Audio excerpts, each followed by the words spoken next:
Good evening. Welcome, audiences, to the panel conversation on Indian perennial wisdom in modern context. We have subject experts present here with us to share the knowledge on the topic. The topic ever so relevant, especially for coaches as much as for spiritual seekers. Please mention your joining location in the chat box. You can find it on the panel on the right. During the session, please use the Q&A box to post your questions, and we will address the questions during the Q&A session.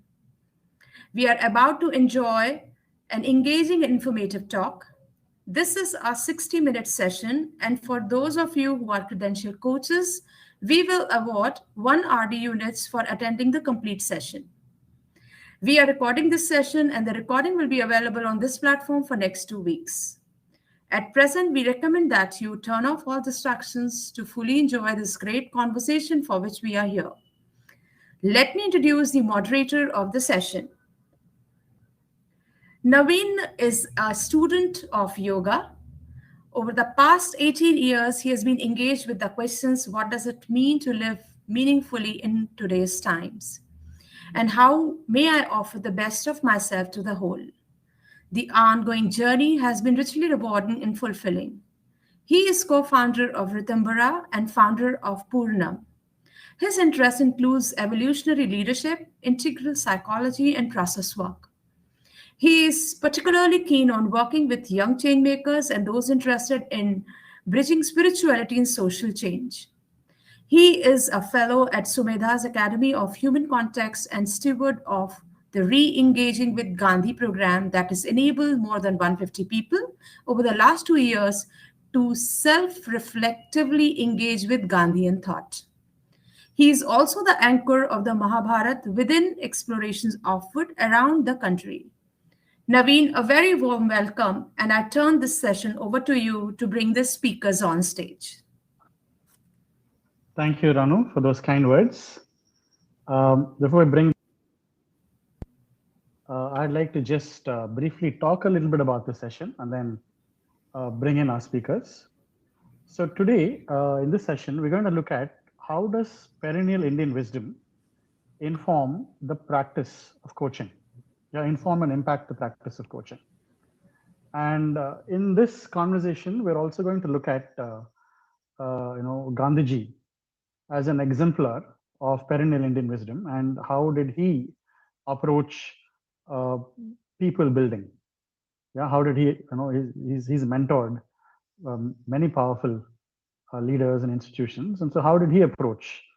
The word coaching didn't exist then, but Gandhi as a coach in a sense, so to speak, or as a mentor. So I'm very happy to be conversing with two of my teachers and inspirations in life, on these topics. And I'd like to first introduce Raghu. Raghu Ananthanarayanan is a behavioral scientist, a yoga teacher, and an author. His central quest has been the inquiry how to continually look within and transform and be the best and inspire. This seeking led him to a discipleship with Yogacharya Krishnamacharya, dialoguing with Krishnamurti, and collaborating with Professor Pullengarg. He has dedicated his life to the study and application of the yogic traditions to guide the inner transformation of individuals and shape leadership and culture building of organizations. He has pioneered the use of Yoga Sutras, traditional theatre, and the Mahabharata in experiential learning. And along with this, Raghu is a founder and a mentor many cutting-edge institutions across the country. I'd like to also introduce Sudarshan who will be our other speaker. Professor Sudarshan Iyengar has a PhD in economics.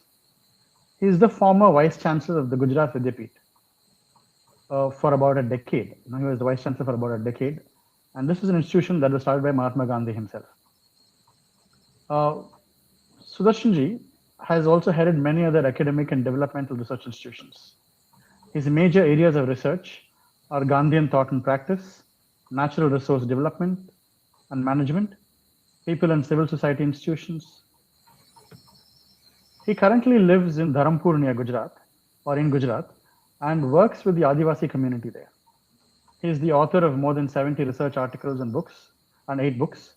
And he is also currently associated with the Gandhi Research Foundation in Jalgaon, which is where I had the good fortune to meet him and the privilege of studying with him. So, welcome, Raghu and Sudarshan ji. Yeah, well, I'm so used to calling Raghu. I think I should call him Raghuji. Yeah, Raghuji Don't do and that. I Sudarshan wouldn't ji. know who you're talking about. Okay, wonderful. Yeah, So, welcome. it's wonderful if you don't add any G there. Oh, You okay. can you Okay, can call Sudarshan, let me. Sudarshan Bhai in Gujarati tradition, and Sudarshan Bhai is wonderful. Correct. Wonderful.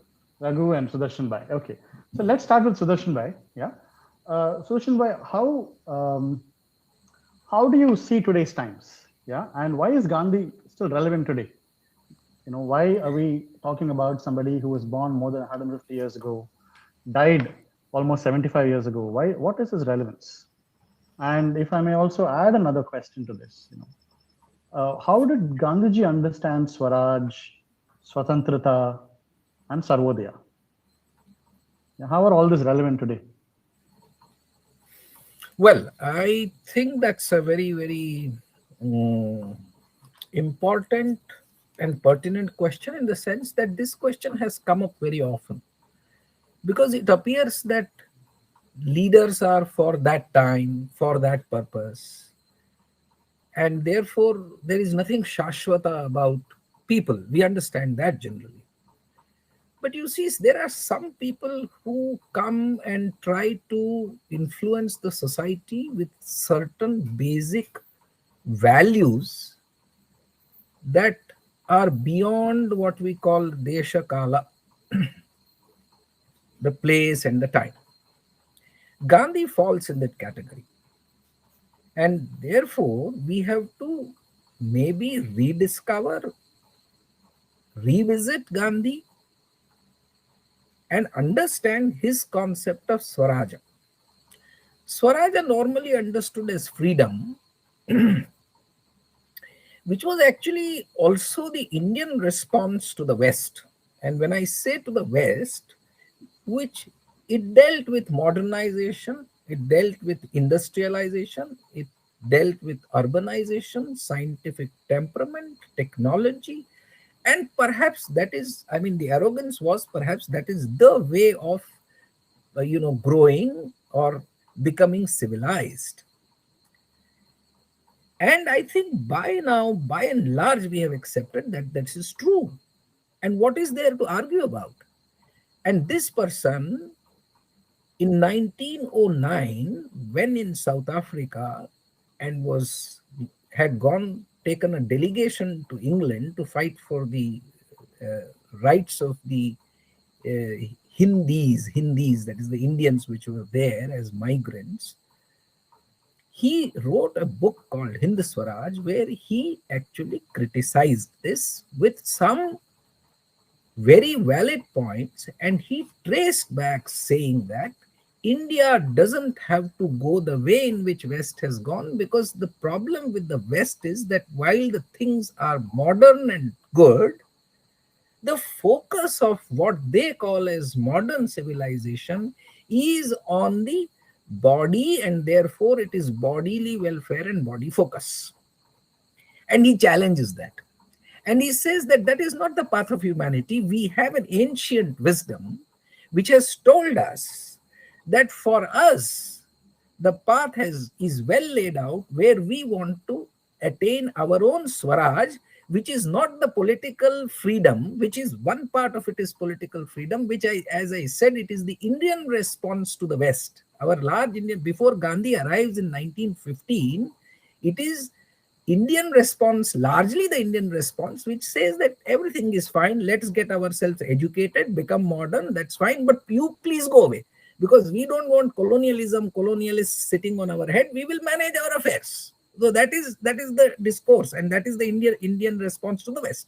Gandhi has a different response, trying to get influenced. He was influenced by the other response. Even in the West, there is other response. There is Ruskin, there is Thoreau, there is Tolstoy, and they also influence him a lot. So when the other he feels that what he has been feeling has echoed in the other response of the West, or other response to the West. Therefore, he brings an interesting concept which he says, Swaraj for me is also self-rule. So he comes with a very, very different kind of idea. It is this: individual liberty is primary, individual identity is primary, growth and development of individual is extremely important and has to be tried in every society, and there has to be an equal opportunity. That's right. And that's where then he deviates. He said, however, the understanding of liberty in my concept is exercising self-rule. So the Swaraj has a freedom, but that freedom comes with having control over the self. So for him, there is a self-rule, and for demonstrating what is self-rule, he had already tried it out in South Africa by setting up Phoenix Ashram, by setting up Tolstoy Farm, where the Ashramites had to live a particular way of life, following a particular pattern, practicing Swaraj. It is not Swaraj fighting for the country's freedom. It is the Swaraj is self-rule, how you grow within. So that is Gandhi's stating of and meaning of Swaraj. Now, this is important. It is the individual who has to continuously change, influence the society. Now, I'll just talk in terms of Vyashti, Samashti, and Srishti. Gandhi doesn't mention so much about Srishti, but he says Vyashti and Samashti are important, and Samashti is influenced by the Vyashti, Vyakti. Now, it is Vyakti who is in the center. Samashti is important. It has rules, it has systems which influences Vyakti. But the Swaraj of Gandhi, Swaraj of Gandhi is that this has to be done. Sudarshan, just a quick, can you also explain these words? Oh yeah, yes. The Vyakti, because Vyakti, not all of us might be able to understand. Please go ahead. Right. Please go ahead. Yeah. Okay. Vyakti is individual, Samashti is society, and Srishti is nature. So if you look at the present day crisis, the present day crisis is that we have a crisis of this humanity versus nature. Now, in Gandhi's approach and Gandhi's critique, importantly, Gandhi's critique is that the way you call civilization, the Samashti's or the society's civilization, is going in a way in which it has lost the harmony between the Samashti and the nature. Importantly, because you are not in harmony with yourself. So for achieving harmony between the Vyakti, Samashti and the Srishti, individual, society and the nature, or if you use Satish Kumar of our Schumpeter College, Schumacher College, if you use that terminology, you will find that it is Satish Kumar writes and calls it soil, society, and soul. So he will combine these three. And Gandhi, in Gandhian perspective, I mean, he is Gandhian, of course, but he brings in very clearly Vyakti, Samashti, and Prakriti, or individual, society, and this. So it is that the effort is. The crisis today is that. So he has a solution for the crisis, although the nature was not a problem then, but he did see a noise in Samashti, in society, and that disturbances, he said, will be cleared, and we will be on the path of Swaraj, real Swaraj in that sense, when we do this. So he's talking about political Swaraj, economic Swaraj, and then he's talking beginning from the individual Swaraj. Beautiful. Thank you so much, Sudarshan. The three elements, I'm reminded of concentric circles that Gandhiji sort of drew, from the individual to the universe, so to speak. And it also is very similar to the definition of dharma that I've learned from Raghu, that Raghu often talks about. So we'll come to that later in the conversation. But Raghu, if I may bring you in, How did you embark on your journey of engaging with Indian knowledge systems? If I understand, or if you were an engineer, like the vast many of us, but how did you get onto Indian knowledge systems, and what spurred you on? If you could share some of your own story. Yeah. Yeah. Thanks a lot, Sudarshan ji. That was very interesting. Um, my journey, in a sense, into really asking myself, what should I be doing with my life and so on, started in my final years in IIT when I was just finishing.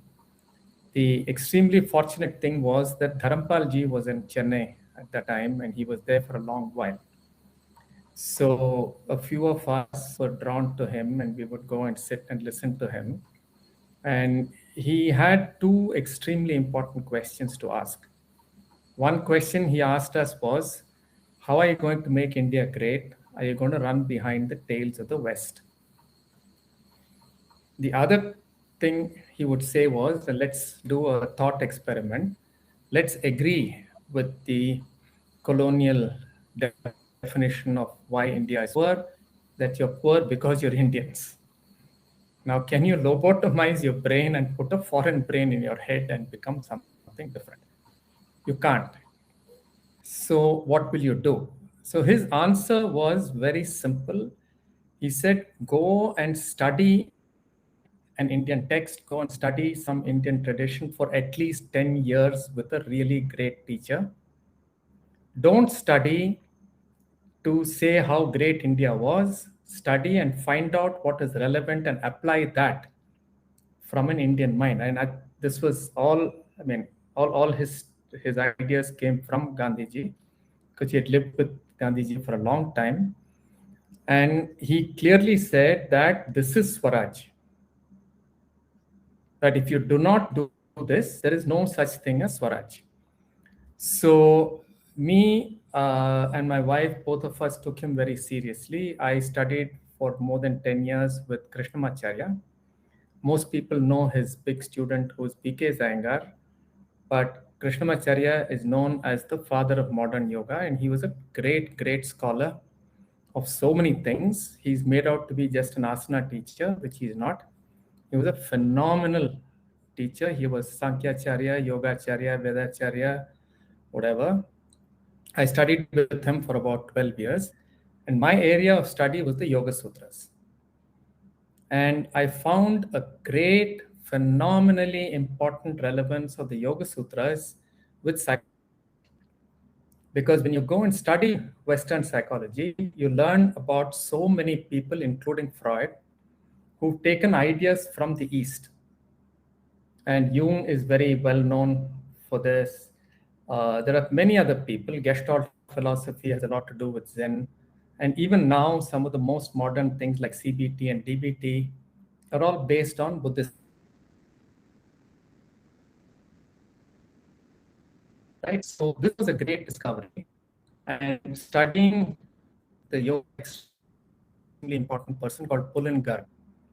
Now, Pulin Garg was also, his family was very deeply influenced by Gandhiji. And he would talk about how Gandhi's book, My Experiments in Truth, was one of his guiding lights in discovering an Indian way of doing inner work. So these were some of the critical influences in my life. And in with coaching is what we need to explore, right? Only then I'll be true to what Dharampalji said, right? So there are some extremely important and exciting ideas that you find in yoga, which have a great parallel in many things that are happening today, because some of the modern Western research is comparing quantum physics with theories from Advaita, non-duality, and a common field, and what is consciousness, and so on. And this has great relevance. So what the Yoga Sutra talks about is something very simple. It says that all of us are born into what is called the Avidya Kshetra. The avidya kshetram is when I see myself as separate from you, I see the world as composed of separate objects. Now, what happens when I look at the world like this is it has to be me versus you because my survival instincts take over. This is called abhinivesha in the Yoga Sutra. And I will act from self-preservation and not from an understanding that I am deeply interdependent with the whole. I can't even take a breath without everybody things to make sure that there's no pollution in the air, right? We are that interdependent. We're interdependent for food, for everything. And yet we behave as though we are billiard ball entities. So what happens is this creates an energy field, which we can call a field of entropy. So I fight with you, you fight with me, and we create entropy. And like Gandhiji has often said, an eye for an eye and a tooth for a tooth will make everybody blind and so on, right? So what is the first movement that needs to happen, which is talked about in the Yoga Sutra, is that you move from this idea of billiard ball universe into what is called a dharma kshetra, which is what Naveen was referring to. So I understand that if I have to live well, in every interaction, I have to enliven myself, I have to enliven you and the world simultaneously. For this to happen, you need to do a lot of yogic practices and self-reflective practices called swadhyaya. You need to look after your body because you need energy for this swadhyaya. And as you start going inward, you come to the next field, which we can refer to as dhyana kshetra. So dharma kshetram is like an enlivening field, and a dhyana kshetram is like a coherent field, right? And much of, this is where Gandhiji's work becomes extremely important, because if you remember, every time when he said there ought to be a satyagraha, the satyagraha didn't work, he would ask himself, where was I not intense enough? Okay, and it has great relevance to the oceanic circles kind of thing, because if we remember a Buddha today, the yogic theory says that he had such a deeply coherent field that his words went beyond kala, patra, and sandarbha. That without this intense anchorage in the deepest level of your pranic field, your words will not have power to go beyond your time and beyond you. Okay, now anybody who is in the coaching field will be able to immediately see the importance of understanding this movement.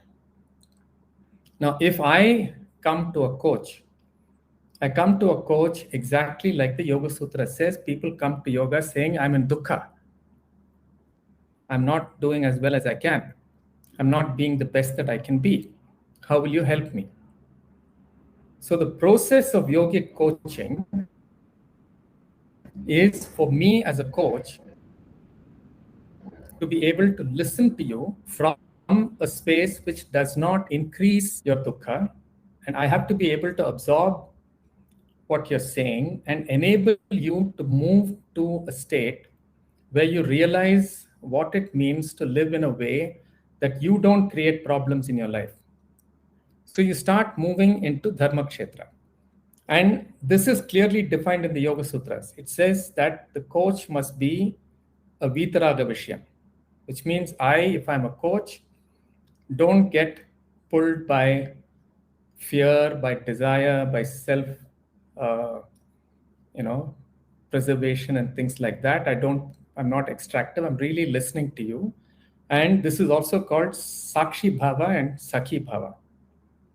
So when I listen to you with deep friendliness from the inside and from curiosity and a focused attention, that creates a field in which you and I can start becoming self-reflective and go into self-discovery.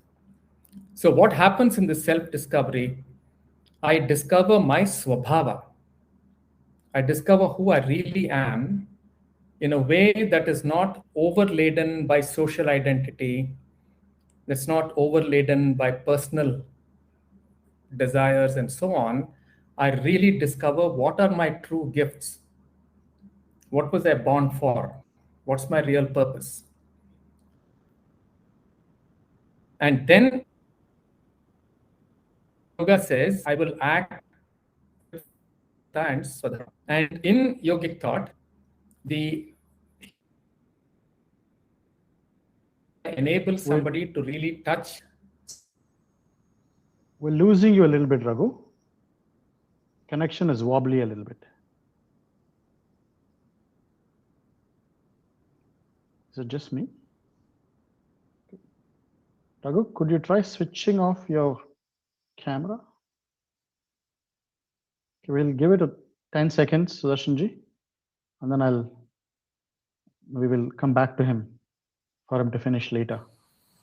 Sure. So until he comes back, Sudarshanji, I mean, Gandhiji, of course, had many extraordinary gifts. And one of it seems to be how he's managed to nurture and nourish wonderful leaders. Raghu, your connection is a little wobbly. Would you like to finish what you were saying? Or, yeah. Yeah, I was saying that this whole process of discovering your swabhava is what fundamentally healing is all about in the yogic process. And I think it's absolutely an essential process for any coaching engagement also.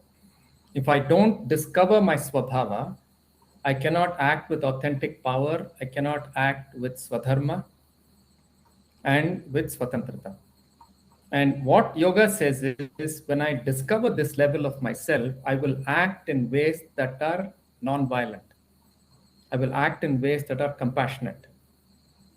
And dharma will happen. Swadharma here means what is the way in which I can support. It doesn't mean my peculiar idea of dharma. Wonderful. Thank you, Raghu. So it feels like Swabhava, Swadharma, Swatantrata, and Swaraj are all connected. And a really good coach, in a sense, is enabling. And I'm also going to link Sarvodaya to this. It's not just individual growth and awakening, right? So it's also, absolutely. Yeah. So, and then in that sense, a really deeply anchored coach has a huge service to offer humanity itself, from what it feels like, you know. So thank you, Raghu. We'll build on this as we come back. Sudarshanji, like I was just asking you, one of Gandhiji's many extraordinary qualities seems to be how he seems to have nurtured powerful human beings and institutions. People like Vinoba Bhave, Khan Abdul Ghaffar Khan, or how he also managed to handle, very disparate personalities like Sardar Patel or Jawaharlal Nehru or Jinnah. Or, what was Gandhiji like a mentor? Yeah, how did he go about his nurturing and nourishing of people? Could you give us some anecdotes? Could you give us some, how did he approach all this? And some anecdotes from his life would also be wonderful. Yeah, just stop me if I exceed time limit. Sure. Because it's still a lot of time. These are the subjects that we sort of get loose. Sure. Very interesting. And I should tell you that this is a very mischievous man. And what he has done in his life is that he has gone on demonstrating that he is a dynamic, changing person who can accommodate people with different talents, knowing their limitations, but more importantly, knowing their strengths and providing them ample opportunity to blossom. This is what we have to understand. We can go back to Satyagraha in South Africa, but that will take long. But this 24-year boy, old boy or young man, demonstrated over there that he is no ordinary character. He has something very different to offer. Therefore, he attracts people. He could have pocketed the insult when he was thrown out of the train in Petermaritzburg station. He doesn't do it. He reflects. And then he interacts with the Indian community. And he says that this is not a question of pocketing the insult and earning money for which you have come. This has something to do with hurting the divinity which exists in each of us. So the dignity of an individual is not the status. The dignity is the divinity which is there in each one of us. And in that sense, the Advait of Gandhi starts getting reflected at that point. Therefore, he is able to see everybody as himself and himself as everybody. Yastu sarvani bhutani atmanyeva anupashyati sarva bhuteshu cha atmanam tato na vijugupsate. Now, this is a quality, and internalization of this means that you have this kind of a vision for self and the others. And in Champaran, now let's come to Champaran. These are the big lawyers who are practicing in Calcutta High Courts, fighting the cases of these Rayat, some of whom also are big landowners, but not zamindars. And Rajendra Prasad, Brij Babu, Brij Kishore, Brij Behari, these people, Rajendra's father-in-law, these people are charging 10,000 rupees for an appearance in 1915 time. And Gandhi says that this is not the case. This is not a case to be fought in the court. This is an executive point. This we have to work for equality of opportunity in enterprise, which also incidentally is value of the queen's or king's empire. Therefore, he picks up facts. And how do you pick up fact? You go to people. I am not a rebel rouser. He tells the commissioner, I have come here to know the situation, assess the situation, and if possible, correct the situation which is here, because farmers have called me. So what are these big babus doing? These big vakils, the big lawyers, come and assemble in a place where he rents it out. He brings everybody, and every of these Bihari zamindar type vakils have come with each one with more than one servant. He said, send them off. We cook, we clean, and we live, and we do the work. This is very important. How does he attract ordinary person? In Champaran Satyagraha, farmers are dumb. They are saying, what is this? They are dumbfounded. Who is this character who has come here and he wants to go to jail for a cause where he doesn't have a piece of land here? Or ye hamare liye jail jayega. And then he tells a magistrate that, sorry, this is the law of the land, but I have to listen to a law which comes to me from above, and because of that, I will refuse to obey your law. You put me in jail. And magistrate doesn't know what to do with this character. So the fearlessness that he displays, exemplary. And the day he reads this statement in the magistrate courts, which is a written statement that he reads, and when this news gets into the evening club in Ellis Bridge in Ahmedabad, and Sardar Patel jumps. Patel had dismissed him. That what is he going to do? But he listens to this and he jumps. This is the person. He is very unusual. Sardar Patel joins. Rajendra Babu and Brij Babu have already joined. Motilal Nehru is so impressed that, and impressed yet he has an independent mind. Now, I'm straight jumping to Dandi. And in Dandi, Motilal Nehru says, "Kya kar rahe ho? Salt? Is this an issue to do a political fight?"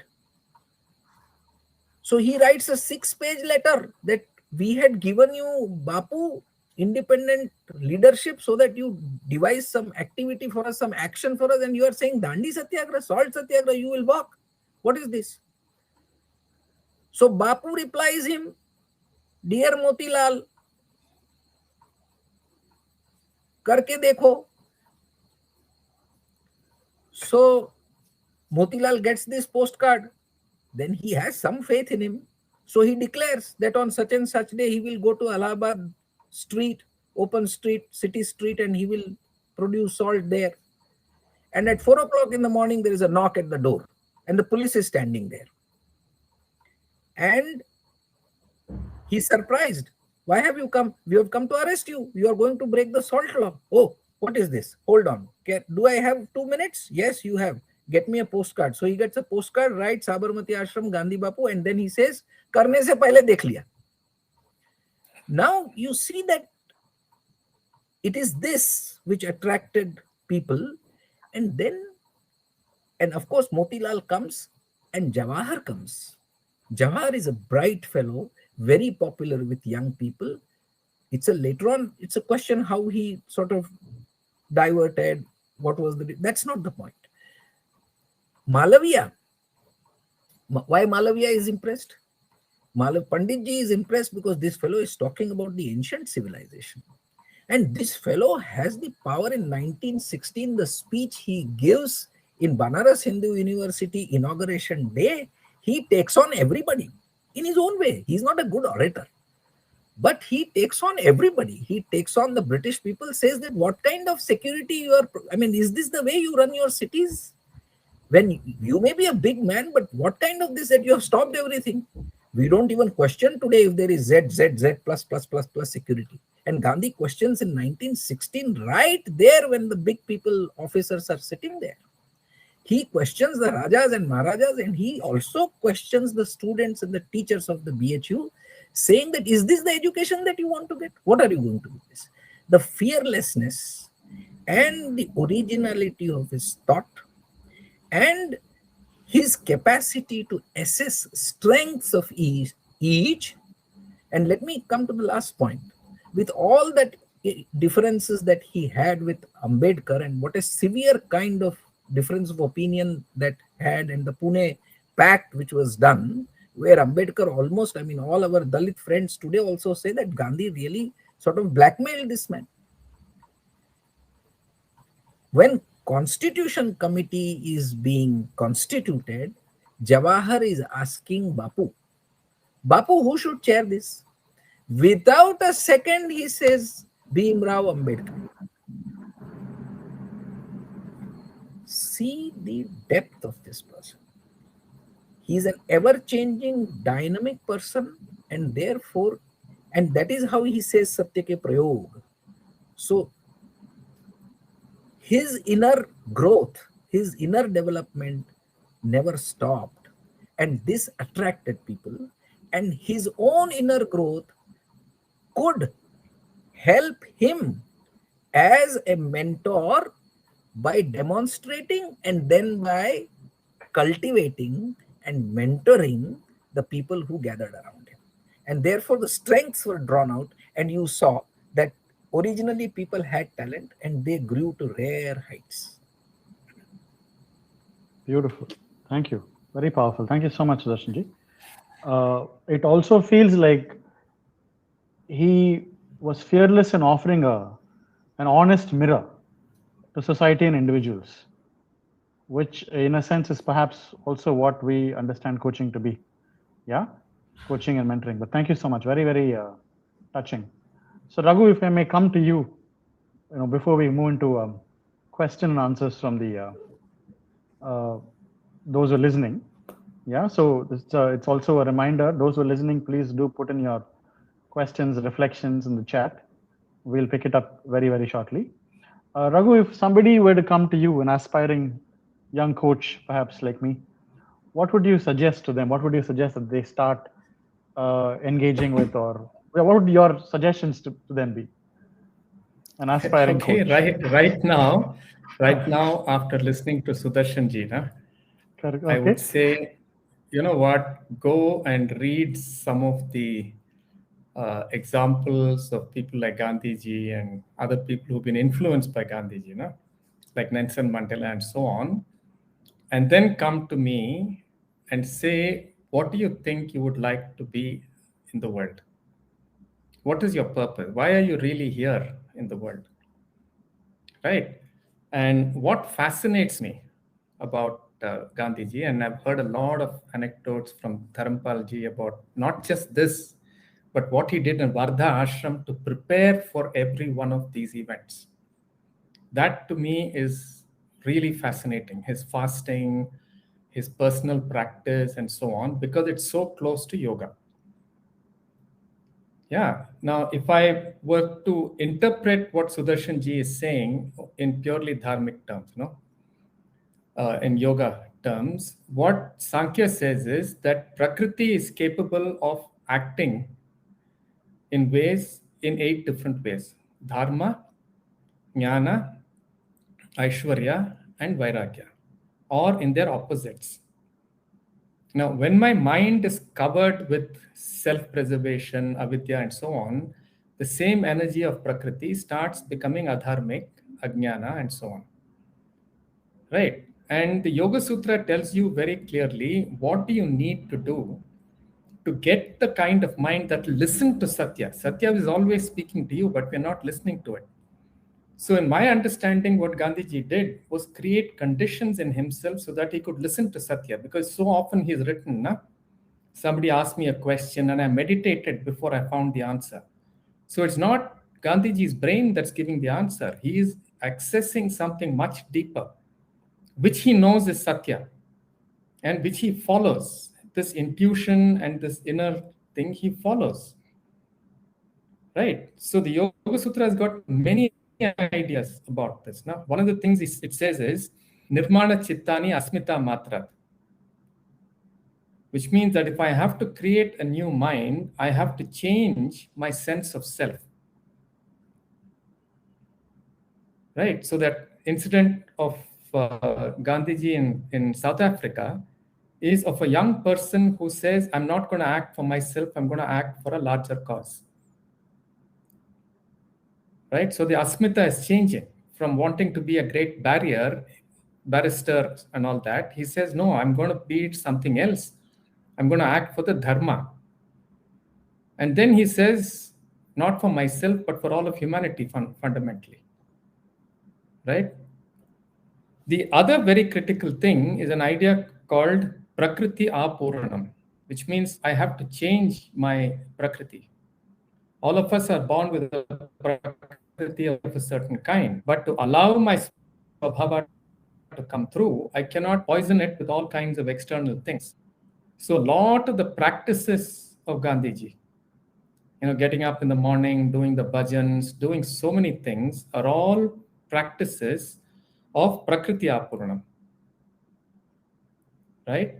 And the third interesting thing that came through when you were speaking, Sudarshanji, is this whole idea in the yoga that says pravritti bhede prayojakam chitta mekam anekesham. So Gandhiji to me is a great example of this. One chitta mekam, if I have to influence and make a number of chittas act with reflecting my intent, right? I have to do a certain practice. I have to have this coherent pranic energy inside me. Otherwise, I can call 100 people, rich chaps, and say, sweep the floor. They're not going to sweep the floor. They're going to sweep me. They're going to sweep the floor with me. Right? So there is energy that he creates. And in my understanding of all that I've read about him and heard from Dharampalji and Pulin and so on, there is a constant practice. Right? So I would teach people these practices, Naveen. I would ask them, simple questions. Why are you here? Who are you? Where are you? Why are you here? Right? Now, a person with one kind of asmita would answer it in one way. So Gandhi, before he became Gandhiji, Mohandas Karamchand, when he was asked to get out of that first class compartment, hey, what do I do? How do I manage myself? But when this, who am I, where am I, and why am I here, changes and says, hey, I'm not here just for myself, right? And I can't act, just for myself. And he shifts that whole thing, which is what he does if you look at in every context that Sudarshan ji narrated. Yeah. So this whole Salt Satyagraha is a phenomenal answer to the question, where am I? Yeah, but if you want to be a leader, if you want to be a coach, if you want to be a healer, if you cannot answer this question, where am I, with clarity,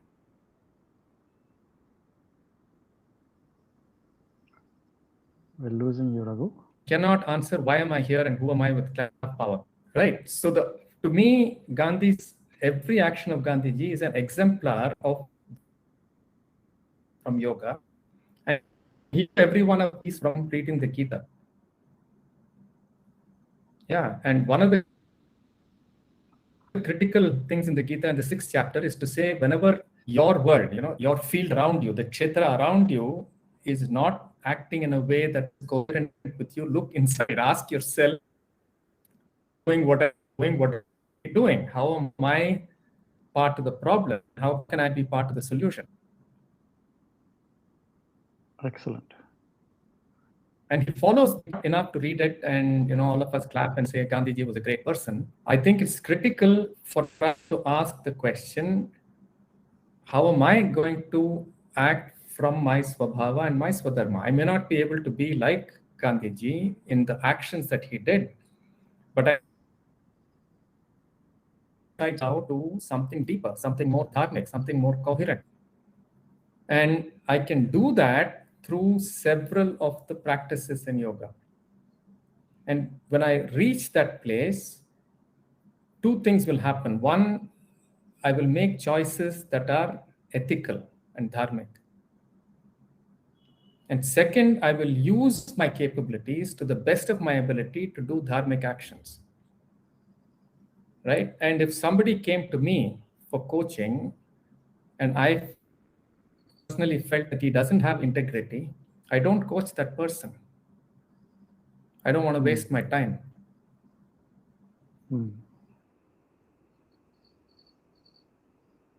Thanks, Raghu. Yeah, and it's, to me, that the parallels are 100%.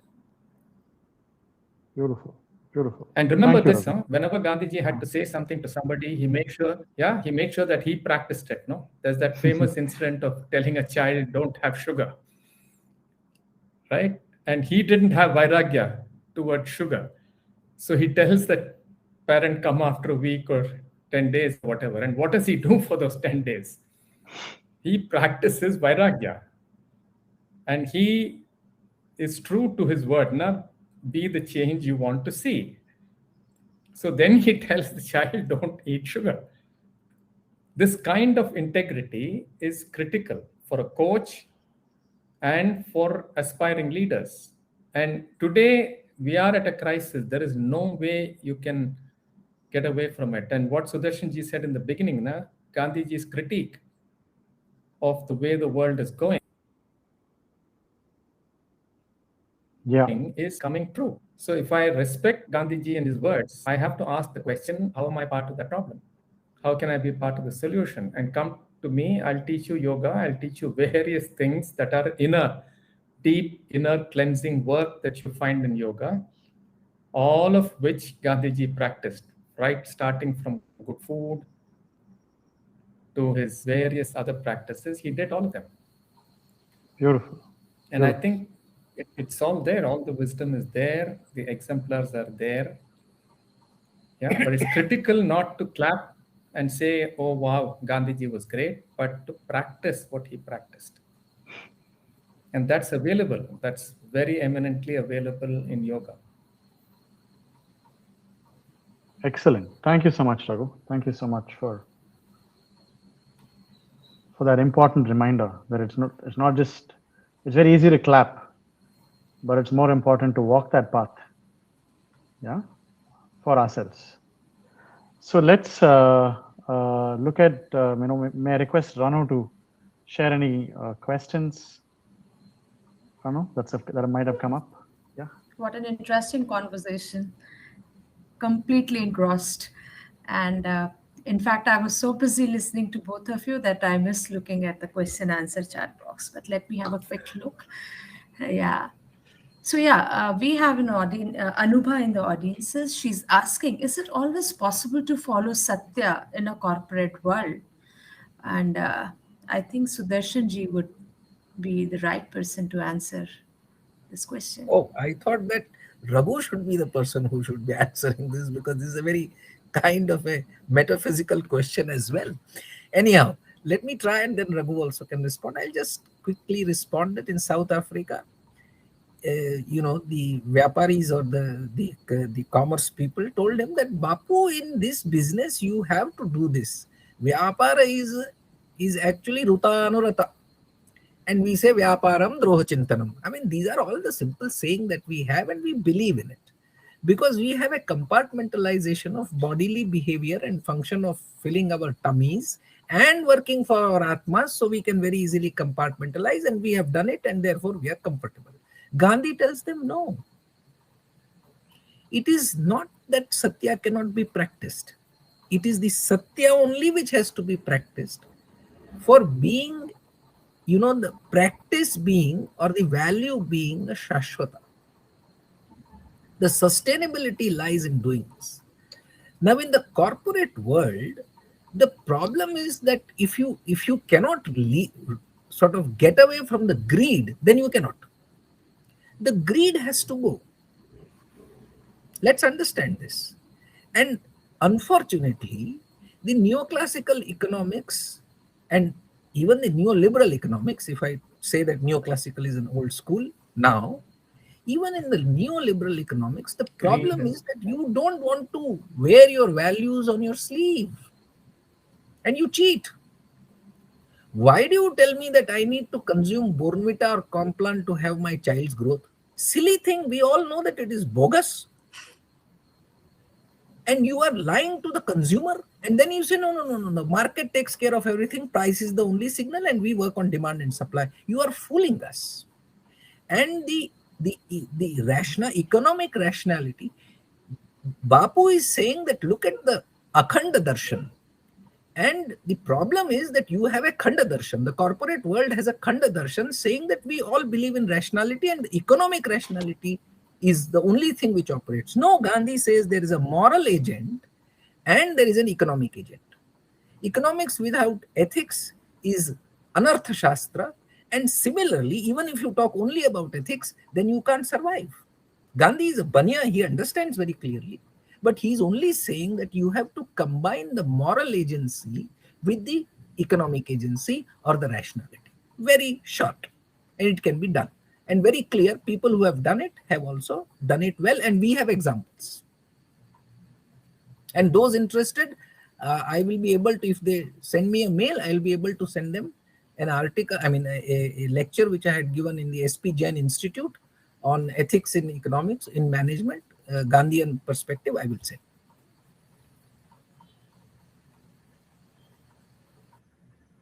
Well, certainly need a big courage to leave our greed aside and to follow the value that we live by. The value of being truthfulness and the staying true to yourself. Yeah, so Lata Gupta has asked a question here. In what ways can coaches help coaches discover their dharma? Raghu, this is for you.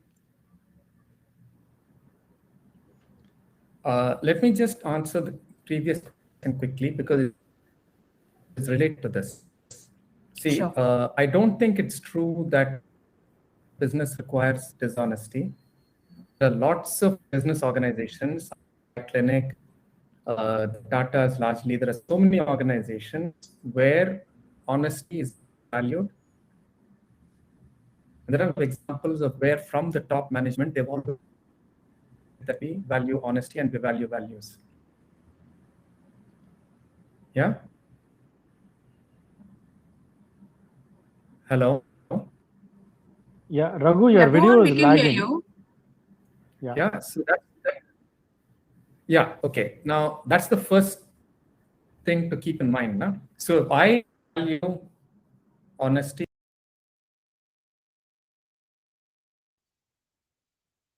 No, his connection is really bad today.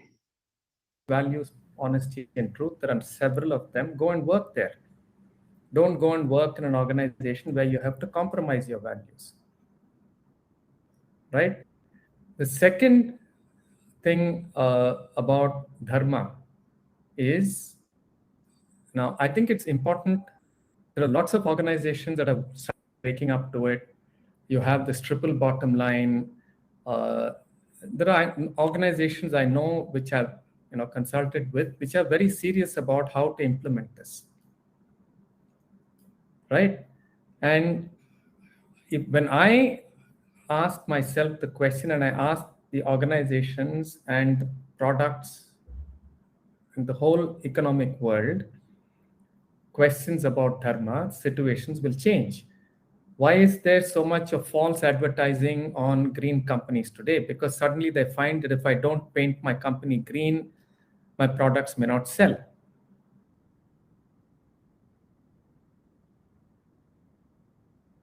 So there are many ways which a dharmic attitude can be brought in. And remember, India won the independence by refusing to buy goods from Britain. Yeah. So, and today the situation has come when if many people, both customers and people working in organizations, don't make a strong dharmic choice, there may not be a world for very long. Okay. Don't forget that most of the predictions about climate crisis and all that are talking about 2030 and 2040. And some of the recent statements are saying, hey, we are wrong. And they're not pushing it after 2040, they're bringing it before 2040. So I don't think there's too much of a choice. I love to say this. Now my hair is gray and whatever, and I'm going to be gone by 2030, hopefully. So many of you have to wake up. And the interesting thing, which is what happened before the independence also, is whenever you come to an inflection point, there will always be this intense pull for self-preservation and an intense realization that self-preservation is not going to take me out of the crisis. If you go back in the history of the world, every time people have made a choice that says reciprocal altruism is better than self-preservation, have changed for the better. And every time they have said self-preservation or fear has been generated and so on, civilization has gone down. So it's the answers are all there. Each of us has to ask ourselves, who am I? Where am I? Why am I here? And if the answers are answers of self-preservation and greed, like Sudarshan ji was saying, it's obvious what you're going to do. If you're not, it's a different course of action. Right? And I seriously think that, painting the whole thing black and white doesn't help at all. Because I know a lot of people struggling at various levels in organizations saying, how do we make this organization more responsive to the world? I know a lot of people who are getting out of organizations that are not serious about this and doing work and saying, how do I get CSR funds to be used properly? I know people who are, actively making choices today. Right? I had the liberty at 70, in the 70s, where the predictions were, 2050 and odd. So when the Club of Rome report came out and all that, they talked about peak oil and peak wood resources, but the prediction dates were far away. I don't think we have too much of an option today except to wake up and say Purna Swaraj. It's not enough to say Swaraj for India. It's time to say Purna Swaraj in a way that I'm truly dharmic, that I make sure that soil is preserved. Water and soil is a huge problem. There are so many wars happening today. 90% of these wars are resource wars.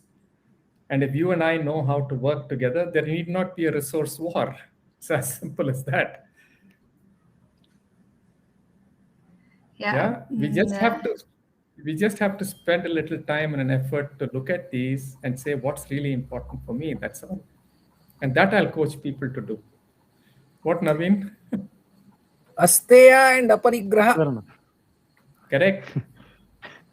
The two vratas of 11 Gandhi's two vratas, which he practiced, and all of us should do that. And those are from the Yoga Sutras, Sudarshan ji. Yes, Yamaniyama. Yeah, the 5 yamas. They're the 5 Yes, yamas. he brings in Yamaniyamas. These Ahimsa, are the two Satya. Yamaniyamas. Yeah. Yes, Satya, Ahimsa, Brahmacharya, Satya, Asteya, Ahimsa, Aparigraha. Brahmacharya. And Gandhi adds two auxiliary values. You cannot be a Satyanishta if you don't have Abhaya. You have to be fearless.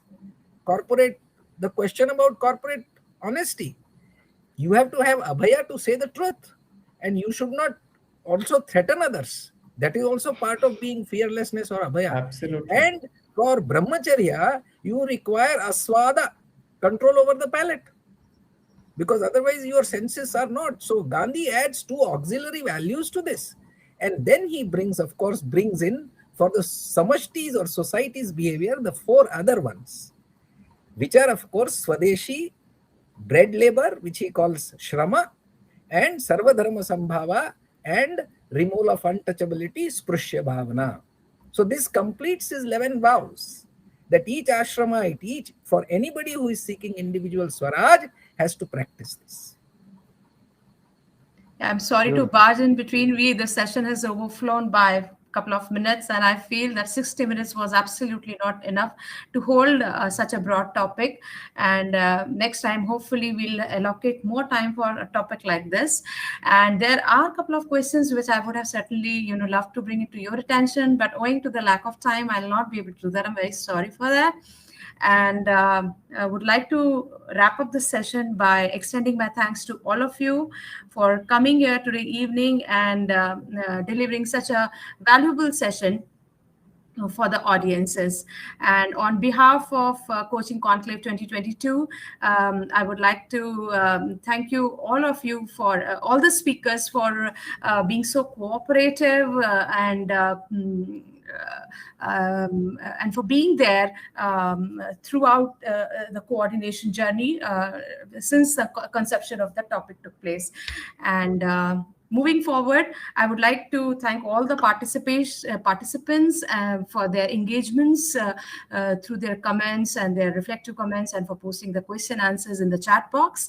And coming up, at 8:35 is an open house, which will be delayed by a couple of minutes, a reflective space for all of us to share learnings, the takeaways, and the fun moments which we had during the day, during the conclave attendance.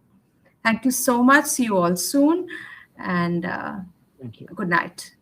Thank you. Good night. Thank you very much. Thank you. Very, very good. Thank you very Raghuji, much. I Thank you very also much, got Raghu. great learnings today. Very nice. I hope you write this up and send it for circulation. Wonderful points on Gandhi. Thank you. I'll ask Naveen, do a transcription of this and let's put it together, Sudarshan ji. I'd love to take it forward. Yeah, we'll do a transcription. Sure. I'll share it with you and maybe we can add a little bit. Sure. Because the parallels are immense. Yeah. Sure, I'll follow up on it. Thank you, everybody. Thank you so much. A good coach who gives homework. A good coach who gives homework also. Good. Bye. Thank you, Ranu. Thank you, Naveen. Thank you so much. Bye-bye. Good night. Bye-bye. Thank you.